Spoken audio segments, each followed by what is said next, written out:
T'he immobilitzat gairebé tots els músculs que es poden moure voluntàriament. I jo puc fer servir els meus dits com si fossin finíssims bisturins per tallar la pell de les persones. Minoru Kamiya, el doctor. Com se t'acut despertar el Déu Lut si no saps amb qui es pot enfrontar amb el nivell 2? Ai, em sap molt de greu.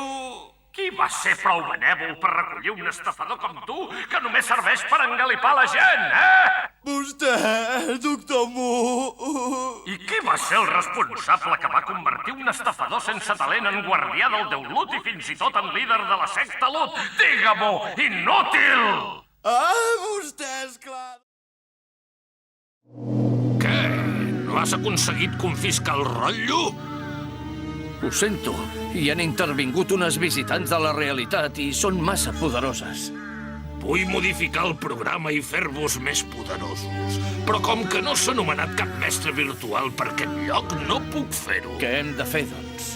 Perseguir aquestes noies de la realitat. Us donaré un cop de mà quan sigui necessari. Sí, senyor. Gràcies. Adéu. De somnis. Però l'empresari que ens havia parlat de la feina va desaparèixer amb els nostres sous sense deixar ni rastre. De manera que ens vam quedar amb l'aigua al coll. I per què no busqueu una altra feina? Podeu extreure ilmanita o treballar a les drassanes. El que passa és que per treballar cal un visat de treball. Sí, i nosaltres vam entrar en visat de turista. Què? La culpa és nostra per haver deixat el tema dels visats en mans d'aquell estafador. Bé, de fet, ara ja no és la meva dona. Em va deixar. I no m'estranya gens. Ni tan sols vaig ser capaç de conservar la dona que estimo. Ja és aquí l'ultraheroi!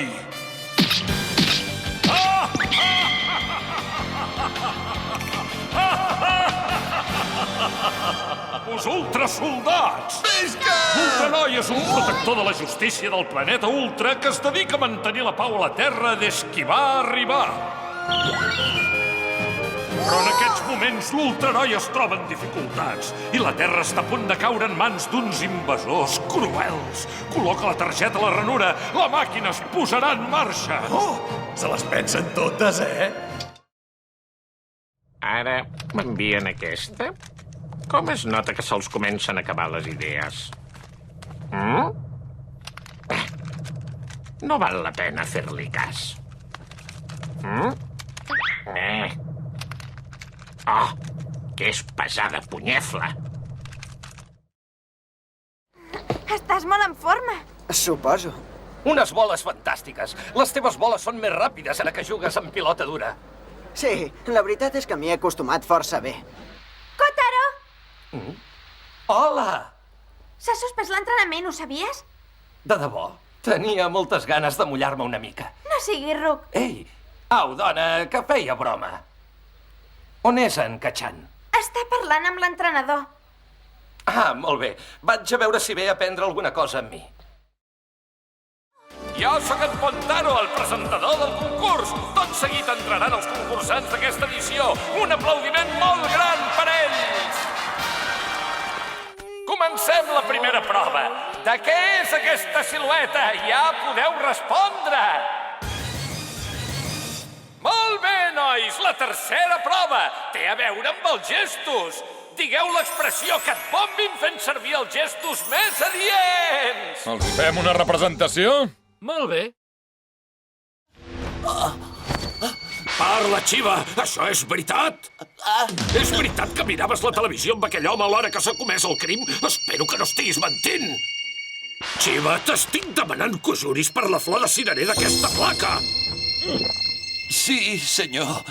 Li juro. Però ara ja en començàvem a estar farts del teu secretisme. Per tant, senyor Iceberg, dóna'ns els plànols de l'antic vaixell de guerra, el Plutó. Que no em facin riure. Què li passa a en Mitsui? Que fos el millor a l'escola no serveix de res a l'institut. I en Rukawa és un nano de primer curs. I l'11 i el número 10 del Cap Vermell els eliminaré a tots.